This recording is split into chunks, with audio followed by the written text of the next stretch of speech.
Is We the Sales Engineers Podcast, show 306. Welcome to We the SEs podcast, the show for sales engineers by sales engineers with your host, Ramsey Majaba. What's up, SE Nation? Welcome back to another episode. I have a great guest today, and we talk about a lot of different things. One of the things we talk about is creativity within STEM, or finding creativity within STEM. And for me, I always thought, like, as an engineer, like when I was in support or when I was as a network design engineer, I felt like there was a lot of creativity within it just to try to figure out, as a support engineer, what problems there are, like how to debug a situation. Sure, there are steps that you can follow, right? Checklists.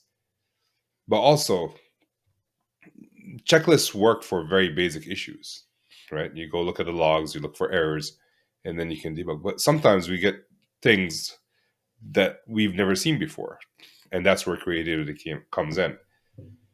And when I talked to Melanie today, or my guest, Melanie Flores, she talks about going through university and having to learn chemical engineering and having to do something outside of chemical engineering to find the creativity.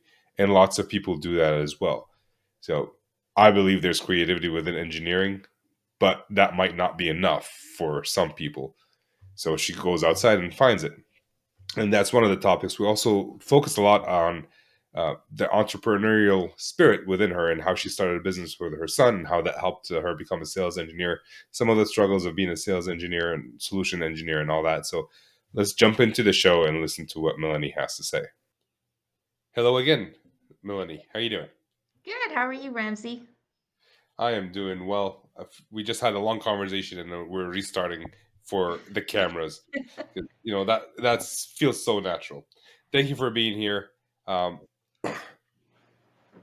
I'll always start the show by asking the person I'm talking to introduce themselves. So if you can do that to the folks listening, that would be great. Sure. Well, thank you for having me. So I'm Melanie Flores. I live just outside Atlanta with my family. And if I had to describe myself, I'm basically a puzzle lover and a storyteller. And the way that translates is like, okay, so what is your job?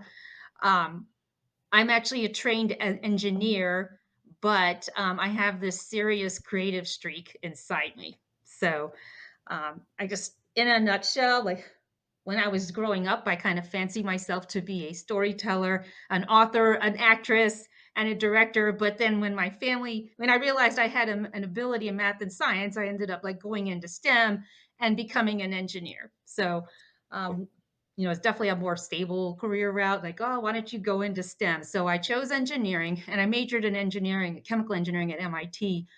And that like fantasy I had of telling stories, it ended up coming out when I chose a theater, like a theater concentration. And while I was at MIT, I ended up um, getting so obsessed. Like I had this assignment where I had to write, produce, and act in a play. I got so obsessed that I kind of spent way too much time doing that. Um, got a D on a chemical engineering reactor design exam, but then I ended up submitting the play to a contest at MIT, their annual writing contest, and it got first place. So here I am, I'm like 20 years old, and I started like re-examining my life choices and thinking, But then I said, all right, look, I'm already 20, I'm already junior here. I need to just buckle down, like put that whole thing to bed, just graduate. So I did that. I went into industry as an engineer and I did well. I actually started up an optical fiber facility. But then after I became a mom and had kids, that's when my career started like going back in the direction where I let that storytelling piece come back out. So, in a nutshell, like I am now a sales engineer. I've had some interesting stops along the way, but the common thread in all of them is that there was a problem worth solving and a story worth telling. So, Okay. and sales engineering to me is like a perfect combination of that because you're solving problems, but you're having to tell stories in order to get the job done. This is very interesting. So there's always this conversation about, like, you know, we want people to go into STEM because that's where the stable money is, but sometimes people's passions are outside of STEM. So, and you seem to fit that boat. Your passions were outside of STEM, but you did STEM. If you were talking to a younger you, what would you have advised yourself about picking STEM or picking something that's more near and dear to your heart? Well, actually, I've actually have a foot in both worlds because I actually do love STEM, but I also love the creative aspect, and so I sit on that. I have one foot in both sides, so I actually would not say that I loved creating more Okay.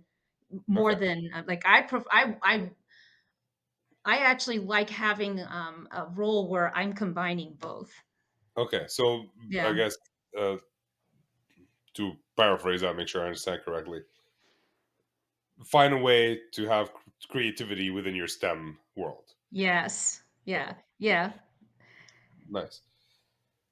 All right. And so I'm looking at your LinkedIn. There's a lot of stuff in there, right?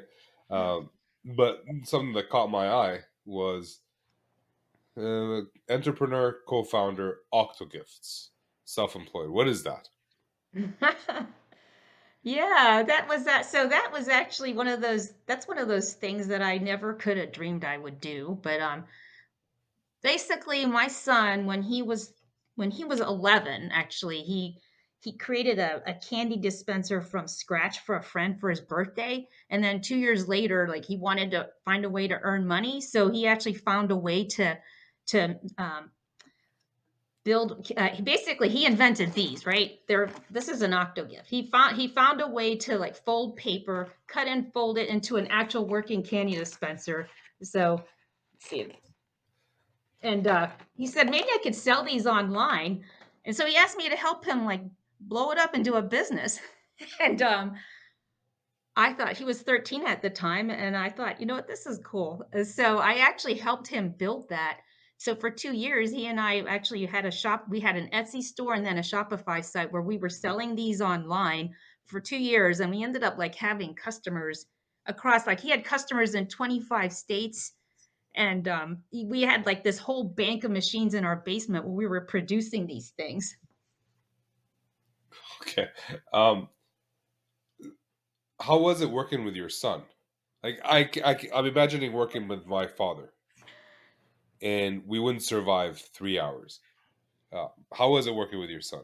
Oh my gosh, Ramsey. So, well, I will say we both learned a lot, and I neither one of us would exchange it for anything. Like when he started out, he was 13, his voice hadn't changed yet. He was like all wide-eyed and excited and wanting to learn. So I was actually he and I would go together, the Georgia Tech's incubator, like startup incubator, ATDC, and we would go to Tech Alfred, all these places we were learning like how to start a business, and it was great. But I will say that as he got older, this is normal. He started wanting to be more independent. Suddenly, he didn't want me picking his clothes out. He was starting to learn how to drive, and he was just starting to want to be his own.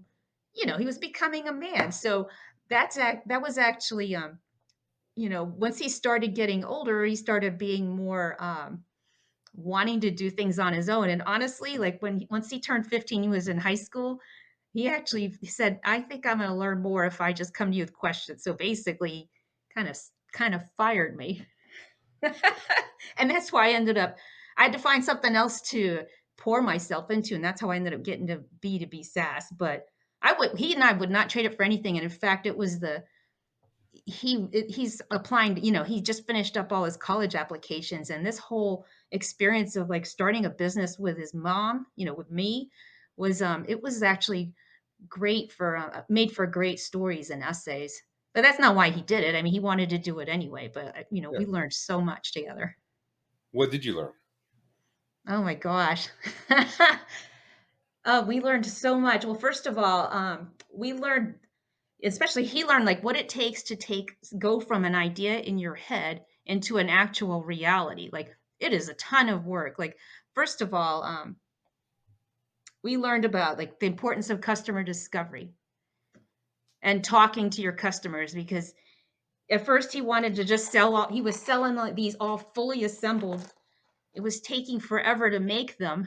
And he was already thinking like, is there a way I can make these faster or do something, because I'm spending too much time doing these. And then we started going to ATDC, and that's when we learned like, have you actually talk to customers, and part of their teaching there was you need to go find 100 strangers who you think are in your target and just talk to them about, just talk to them about what their problems are. And, like find parents, because we were thinking, oh, our target is parents, right? With kids who were 12 and under or whatever. And so that was like, I think that was one of the number one things we learned is the importance of customer discovery. And that's something like totally transferable to sales engineering. I would say that, but also that you said like the target audience was parents, or at least that's what you thought. Was that Mhm. the case? It was mostly the case. I will Okay. say that there were also some kids that were interested in this. But we learned during customer discovery is that when I started talking to parents, because both my kids swim, so I was, every weekend I would find myself at swim meets with a bunch of bored parents who were basically killing like 3 hours. They're just sitting there in the bleachers, and so they made easy targets to just come talk to. So I knocked out 100 conversations with strangers easily. But I found out that the I basically found out that parents were. This was during COVID. Okay. They were longing for something screen free that their kids would do. They were tired of seeing their kids like with their faces on their phones.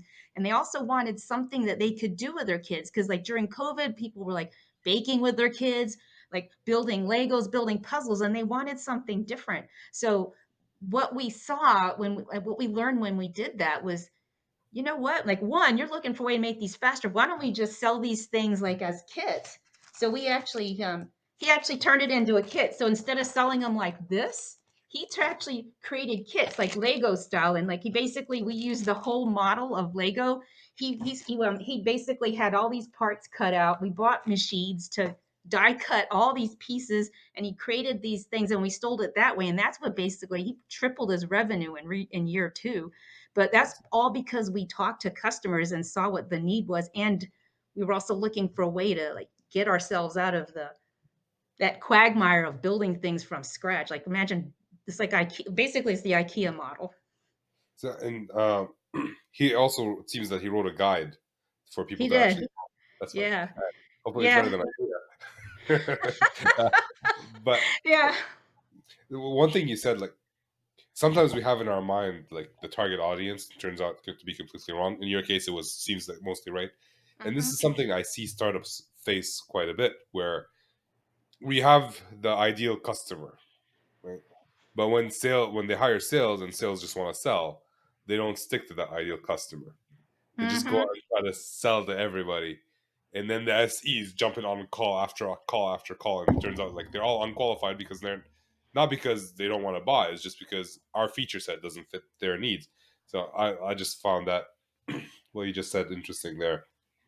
Oh yeah. Yeah. We had to identify, we had to get pretty clear. Like people were telling us, oh, you can sell those to schools. They were like, I mean, yes, there were probably a million different personas we could sell to, but where we found the sweet spot it was usually parents who they had a little, there was some room for discretionary spending, and often they were parents who were like starved for time with their kids, right? It was they were looking for something meaningful that they could do with their children, and so I started, when I would go to swim meets and I'm like I was stalking, I would often look for moms and dads of kids who were like, if I knew, you could tell how old their kids are based on what the races are going on. So I'd look for kids who were, if their kids were between 6 and 12, that was our sweet spot. Was it easy for you to just walk up to parents? Not at first. I think the first time when they first told us at ATDC that you need to find strain, don't ask your friends, right? At first it was intimidating, but I don't know. I eventually like, started enjoying it. Like I think the first few, it felt awkward. I did start with friends, even they told me not to, just to get warmed up. But then I started finding that I actually enjoyed it. And they said you have to talk to 100 parents. And after I hit 100 parents, I was actually kind of sad. Like I felt like I could keep going, but I think I'm one of those weirdos in the class because most people like did not like doing it. They didn't like that part of the assignment, but I actually did. Yeah, I wouldn't like that part of the assignment either. And I'll do it sales. What, like you said, you found it awkward. What was awkward about it initially? Um, I think it was because at first it was I felt like I was bothering people because when you go to one of your kids' athletic events, usually you I don't know you have your laptop or you're reading or something, and I felt like I was bothering people, right? And then and I thought they would think I was weird, but then I realized that they actually seem to like they're only bringing their laptop or a book because like they're trying to figure out what else am I going to do for 3 hours, and so they actually seem to enjoy the change of pace. And then so I would just introduce myself, and then I would often like start out and say, I know this seems weird because you don't know me and I don't know you, but I'm actually trying to finish. I'm actually doing an assignment for a startup incubator, and I need to talk to 100 parents. And if I just like said that straight out, they kind of felt sorry for me and then they'd talk to me and then we'd end up having a good conversation like 99% of the time. Like, what was the conversation like? What would you consider a discovery or a pitch?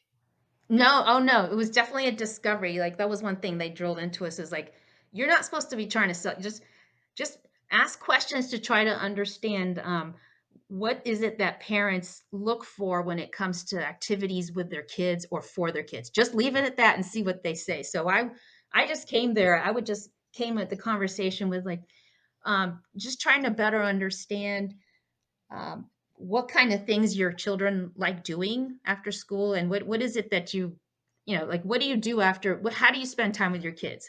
And I would just leave it at that, and I would say like 80% of the time, Ramsey, I don't know how many times I had people start saying, I am so sick of my kid staring at his phone.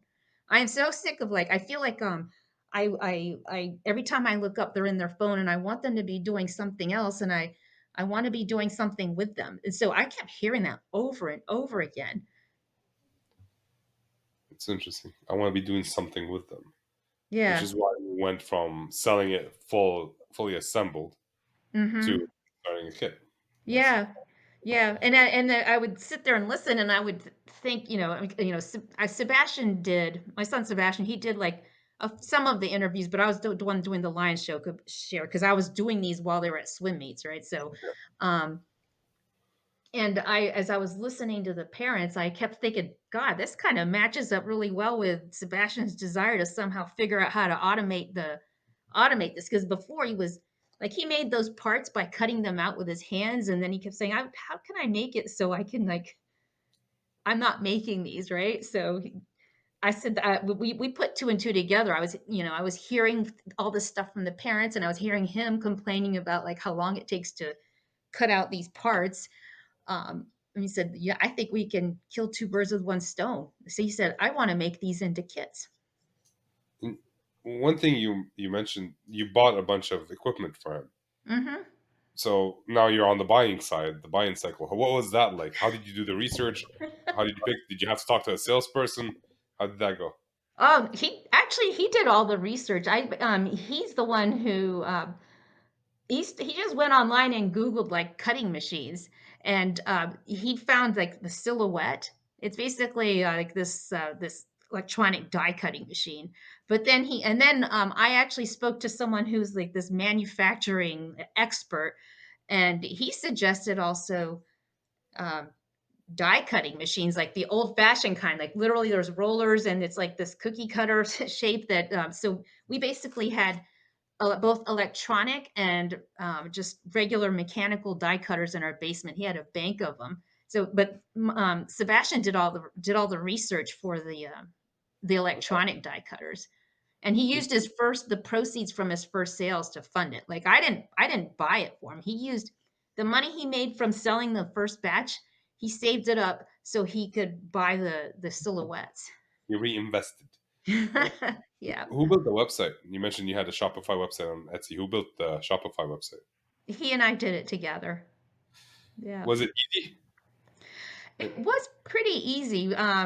Drag and drop. I loved that they made it so you didn't really have to know how to code. If there was anything like, they have these templates you can choose, and so it was pretty easy to make it. But we did put a lot of thought into the pages. And all right, once he fired you, what did you do? Like other than cry and like, Oh my! go through the 7 steps or whatever it is. How did you? What was? What? How did you fill your time? So when you say what did I do, like what did I do after he fired me, or what did I do when he first told me he was firing me, or Well, I was thinking like, what? How did you feel your time after he fired you? But if you want to go through the emotional turmoil of sharing, oh, oh uh, gosh. No, well, I mean, I just it was kind of hard to hear, but because honestly, I was so into this with him. Like I loved it. I mean, we were both learning together, and I just I've I probably got way more into it than he even wanted me to, honestly. So I think that's why he's like, "Ah, all right, mom, can I just like own this and I'll just come to you when I need something, okay?" Right? That's basically how. I mean, he didn't quite say it like that. Um, so he you told weren't me, fired because of performance. no, No. no, no, I was not fired for performance. I was just, he just wanted to learn more, and he wanted to. He basically what he literally told me is, I wanted this to feel like it's mine. It's all that it's mine, and that if I mess up, I want to know what it feels like to make decisions. And if I mess up, I mess up, but I want to feel that. That's amazing. That's So, amazing. yeah. So I Okay. said, I might screw up. He goes, but I want to, I need that, mom, And I said, okay. And I said, so you fired me? And he said, well, kind of. He said, I still need you to do some things. Like he basically didn't want to do the taxes. Like the stuff he thought was boring. So I said, all right. And he wanted me to stay on for like writing newsletters and stuff. So I was like, okay, cool. But at that point, like I needed something else to pour myself into. I was like, okay, well, I have a lot of energy and I don't want to stop learning. So what I did is like all those people that I met at ATDC, a bunch of them were like tech startups, right? And then at Tech Alpharetta, again, tech startups. So I basically reached out to all the friends I'd made and I said, well, I'm looking for my next thing. And a lot of them like made introductions for me. And that's how I ended up going into B2B SaaS. Okay. So your next step was B2B SaaS. Okay. Yeah, yeah, it was. And actually, so much of what I did with Sebastian came in handy. Like, because when we were building the business, I was learning how to, market. I went to a story brand workshop with Donald Miller. Like, that's an awesome book, by the way. But all the things that I learned about, like how to position it so you're not like the star of the story. Your customer is. They can be a hero with your software. You're just like providing the tools, but you need to like let them be the ones that shine. And like that's like I basically learned Yeah. stuff that's super useful even now. Yeah. I like to say we're the. Are you familiar with the Matrix? Have you've seen the Matrix, the Yeah, movie? yeah, uh-huh. We're the Morpheus to their Neo. Yeah. Yep. Okay. So all right, did you like what was your role when you say you went into B2B SaaS? What was your role in that company? So when I joined SimTrain, and it's a an early stage startup. It's in the Atlanta area, and they automate role play training and coaching for customer service, sales, and support employees in call centers.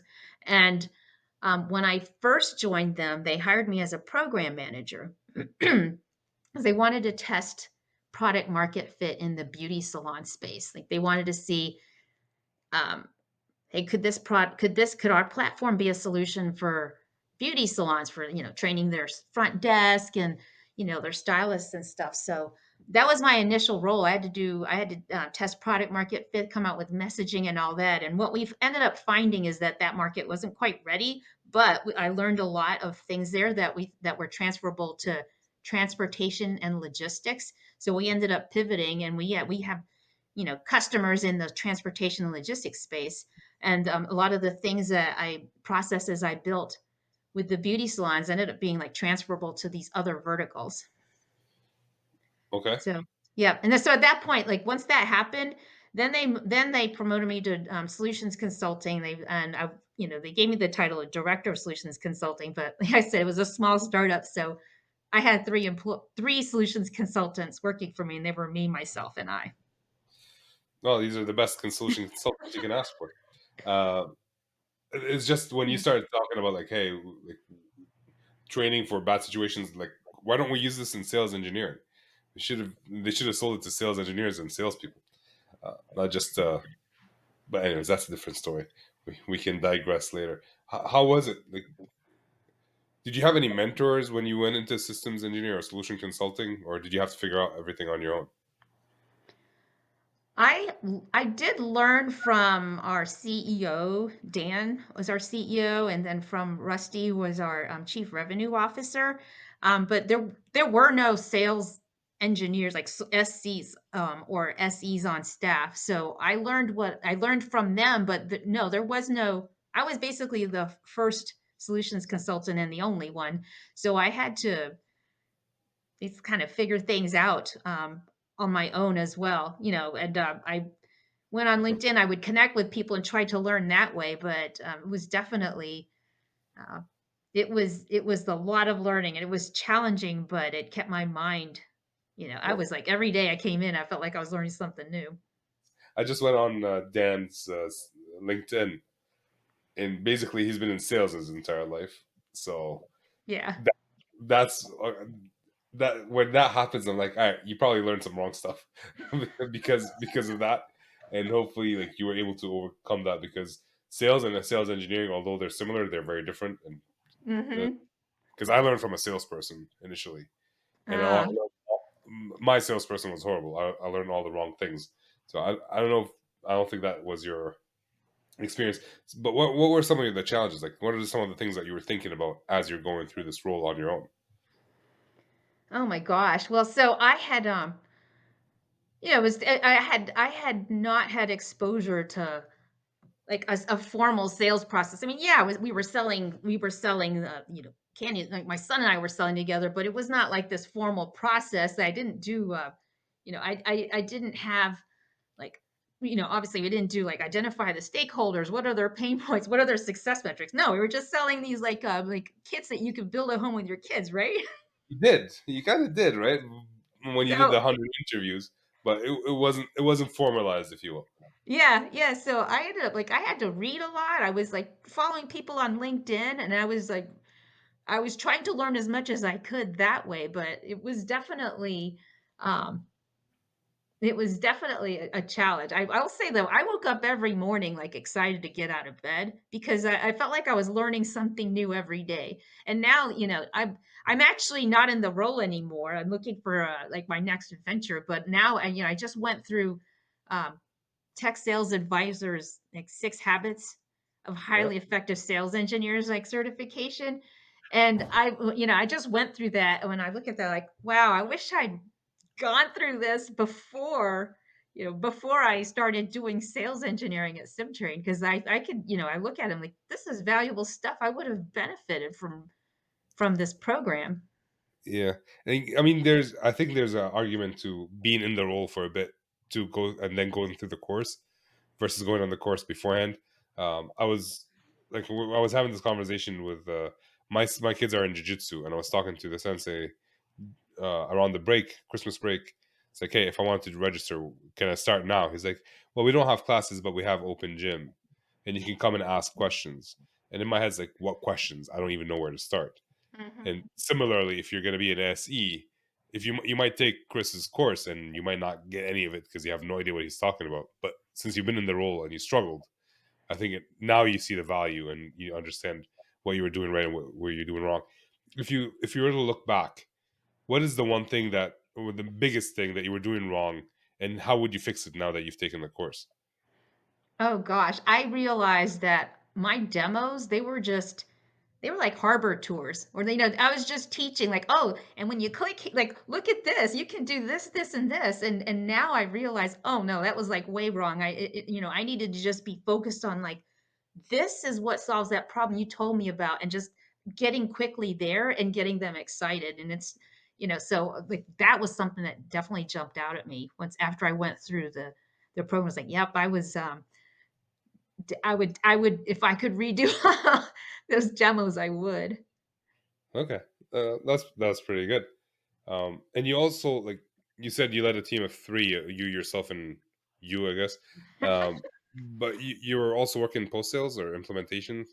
Yeah, so I did have people reporting to me. They were all professional services providers. So I was actually also doing post sales. I was leading implementations and professional services. So once we had a customer who would say, "All right, yes, sign us up. We wanted to do a POC. Then we would need to actually create simulations for them. And I would actually spearhead the creation of those simulations. So I had like 6 people who like worked full time just building sims. And that while they were building them, I would be carrying out the implementation, which included onboarding our customers and then teaching them how to use our software to build their own sims. But we were building sims for them to start just so they could quickly like just get going and start seeing value. Okay. So you were an SE or an SC in your case. Mm-hmm. Sure. You also managed the implementations team, but it Mm-hmm. sounds like you're also doing customer success work, like with Yeah, the train. well, we did have a customer, like, I had a colleague who was our customer success manager, but she wouldn't take over until they had finished the POC. So I guess you could say, like, I was involved with not only like the pre-sales discussions and discovery calls, but also in the professional services and implementation part up until the point where they said, all right, we saw the results we want. Now we'll sign a contract and you can, Oh, and okay. we'll ink a deal. And that's when our customer success manager would take So over. so your implementations team was pre-sales. It, it sounds like. Yeah, yeah. Like there was an implementation involved. Like, Yeah, yes, yeah, implementation was involved even before they, financially yeah. committed to us. Yeah, I mean, some companies do that, especially in SaaS, where they have to kind of they're very customizable, and they have to show exactly what what the customer will have. So it's a Mhm. POC, but it involves a lot of people doing a lot of different things. So Yeah. okay, all right. In I don't know if you thought about this. What are you looking for now? Like, what kind of role? Uh, what kind of company? What are your criteria? Have you thought about this? Oh yeah. Oh, definitely. Yeah. So first of all, like I spent like 2.5 years at SimTrain, and it was great. I learned so much. I just realized though I was coming to a point where I needed to make a change in order to keep growing in the in the direction that I wanted to go in.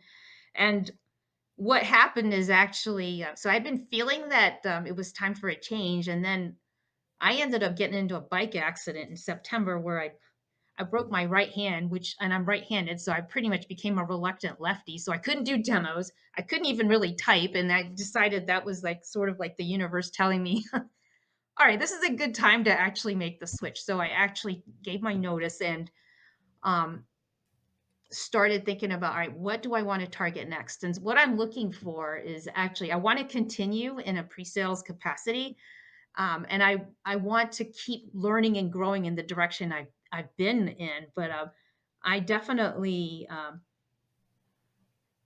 I'm looking at there's several things that I'm prioritizing. Like I want a good culture. I want to make sure that that there's opportunity for impact, and I want to be in an environment where like where curiosity and creativity are like recognized and rewarded. So I'm looking at that, and I'm looking at anything from like maybe a I would say like a 50 people up to maybe 1,000 or 5,000 is a sweet spot. There are a couple of like large enterprise companies that I've been looking at as well, but and that's because their reputation and their culture like is has it's so strong, and that's very important to me. But um I'm kind of looking for something more where like I learned what it was like to be at a very small startup, and I'm ready to like actually experience something that's a little bit Yeah. farther along, but still early enough, or at least I still want it to be a place where I can leave a fingerprint, something unique and feel like I contributed and wasn't just like stamping out widgets. Okay. You mentioned good culture. Can you define what good culture is for you? Yeah, yeah. For me, it's a place where there's psychological safety. I can say something and I can be myself, and I will know that it's not going to be held against me. I want there to be trust and respect, and I want it to be a place where people have fun. They take work seriously, but not themselves, or not afraid to laugh. I actually like some of my most favorite jobs ever are been the ones where I also could remember like laughing so hard I was crying. Like I'm Yeah. looking for that kind of place. That sounds like a good place to go. Melanie, we're about to jump into the not so fire round. But Mm. before we get there, is there a question you were hoping I was going to ask you, but I did not? Um, I would just say I don't like maybe I think one thing that sometimes people ask me is like what I've what did you learn from speaking at TEDx that you use in sales engineering? Are there any parallels? So the one thing I would say is that there's definitely like keeping it short, like you say as little as possible, but that will still allow you to deliver the impact you want and pique people's curiosity. And those were two things that were drilled into my head as part of preparing for a TEDx talk. And it basically is the same thing that Chris White taught, in that Six Habits training. My bigger question is, how did you get to do a TEDx talk? Oh, I I've done two of them, and both of them I just applied. I just I didn't know anybody. I've been asked that for like, oh, did you know people? I'm like, no. Yeah, I just applied. I applied cold, but usually the application process involves like you getting on video and like explaining like why do you think you have an idea worth spreading and why do you care about it. And so both of the applications I did, I had to shoot a video and then I had to like write an essay about like why how do I think that this is going to help people live, and people improve their lives. So I just did that. So I don't know. I guess that's how I did it. That's amazing. Is there a video? Like I'm on your LinkedIn. I see you have a link to the TEDx, but it's more images than videos. There should be But like I put there's YouTube links to both of I'll, them down in the project section. I'll definitely. And I'll put them in the show notes for this episode. Okay. No, that's amazing. Like, just I don't know how many people you talk about like being uncomfortable going and talking to people in a swimming contest. I don't know how many people will just simply apply to do a TEDx talk and then actually go and do it when they get accepted. So that's that's amazing. I am impressed and jealous at the same time. So let's just move on to the not so fire round. These are the same four questions I ask almost every guest, and I'd love to hear your thoughts. Question number one is, what do you love about sales engineering or solution consulting in your case? It's I really enjoy the fact that it involves creative problem solving and storytelling. Like both of those. Like you have to be able to do both. And so it basically plays to those two sides of my brain that I like to that I like exercising. It helps me use those muscles. That's pretty good. All right. Next question. I'm going to ask you this in two ways. We'll start off with the first one. Is what would you consider is your superpower? I would say it's something I've been teased about actually, but it's I think in metaphors.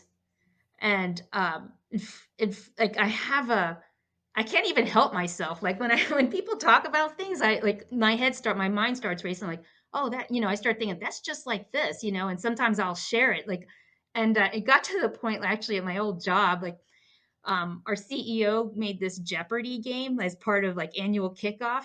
And one of the categories was metaphor Melanie, and it was all like stuff like I had said in meetings. So, I got started getting teased about, it, but I just can't help myself. But I actually think that's a superpower because it's actually what's helped me like bring some really wild, like crazy ideas that actually worked. I basically like one of the my first TEDx talk was actually about a workshop that I made for kindergartners, but it was basically this MIT class for mechanical engineers. I basically picked it up and plopped it down in a preschool setting. I said, "There's no reason why that 5-year-olds can't do the same thing. Like we just change a couple of features."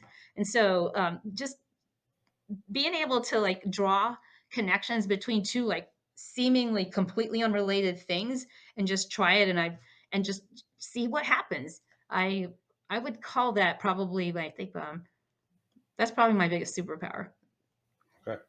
So the second way I'm going to ask you the same question is, if you put yourself in the shoes of your former boss, which is basically your son, what would he say is your superpower? um I think he probably wouldn't say metaphors. I don't know that he would think about that. I think his would be Um, I think he would probably say that it was my perseverance, like that I basically like people will people I will I have had people, even loved ones, tell me like that's not going to work. He goes, why are you doing that? And I just have this very strong, if I think something's going to work, even if everybody else says it won't, if I believe in it, I'll still try it. Like Love that. I can be kind of stubborn that way. I love that. That's how you got the TED Talk, right? That's probably why they're not at TED Talk. All right. Question number three is: you already mentioned a couple books. You mentioned, oh, where am I? You mentioned building a story brand, and you also mentioned the six habits of highly effective sales engineers books. Is there another book or resource you would recommend to the folks listening? Oh yeah, yeah. Actually, my favorite book of 2023 was actually Storyworthy by Matthew Dix, and it's about how to tell stories. And there's so much of it actually that I find applicable to sales engineering. And believe it or not, he just announced today, because I follow him on LinkedIn. He's actually releasing a book in June called Stories Sell, and it's actually written specifically for business use. So I've already pre-ordered that, but I Yeah. read his first book, Storyworthy, and that was life-changing. I highly recommend it to everyone. The book was so enjoyable that I bought it in multiple formats. I bought it like Audible so I could like listen to it in the car, but then I also bought the actual paperback version and then the electronic version. So I basically, anywhere I am, I can pull it up because that's how much I loved it. It's pretty good. I'm just writing that down. Okay. All right. So the last question of the not so fire, Melanie, it's: is there a habit you're working on today to improve in your personal or professional life? Yeah, it's actually from that book, from Storyworthy. The author shares several strategies for how to become a better storyteller. And one of his strategies only takes you 5 minutes a day. And he just says, if you just spend this 5 minutes a day for the rest of your life, you will never regret it. And so it's called homework for life. And what you do is you create an Excel spreadsheet. Column one is date. Column two is 1 to 2 to 3 sentences of something memorable that happened that day. And that's it. You just write that down. Right. And so anytime you're needing to like some content, if you're trying to generate content regularly, you just go to that spreadsheet and then you have it. And then he said that even if you never write a single story, you've just now captured all the meaningful moments in your life. Because like I write things down that happened in my family, I write things down that I work with, like everything. And so it's a way of he called it a way of not only generating stories quickly but also like slowing down time. Because like so many times like we have these unique moments like with our kids, and then you think it's cool and then you don't write it down, and then probably 10 years from now you don't even remember it, but if you take the time to write it down there, you've memorialized it. My biggest regret, something I did when my kids were born, was I created an email for them with the theory behind it is that every time they do something good, I'll just send them a note so that they will have a collection of that over their lifetime.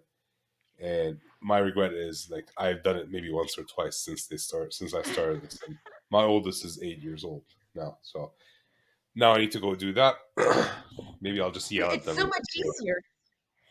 yeah. Yeah, yeah, that was a beautiful sentiment, Ramsey. I mean, I actually like I had the same thought. Like with my first son, I was so religious about writing it down everything. With my second one, I heard his baby book is pretty much empty, so I feel so guilty about it. But by making it so it's literally just every day, 5 minutes, 3 sentences, I can do that, right? It's not overwhelming.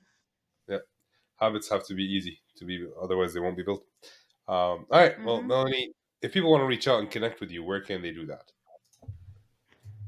The best place to find me is on LinkedIn. Okay, I'll leave a link to your LinkedIn in the show notes. And with that, I really don't have any other questions. Thank you so much for coming on, Melanie. This was great. I learned a lot today, and I hope you enjoyed Oh, thank you. Thank you for having me. I really enjoyed it. And I love your show. I've been binge watching it actually. it. I'm happy to hear that. Then. Yeah. That's why I invited you. Okay, yeah, no, it's good. I appreciate it. Thank you.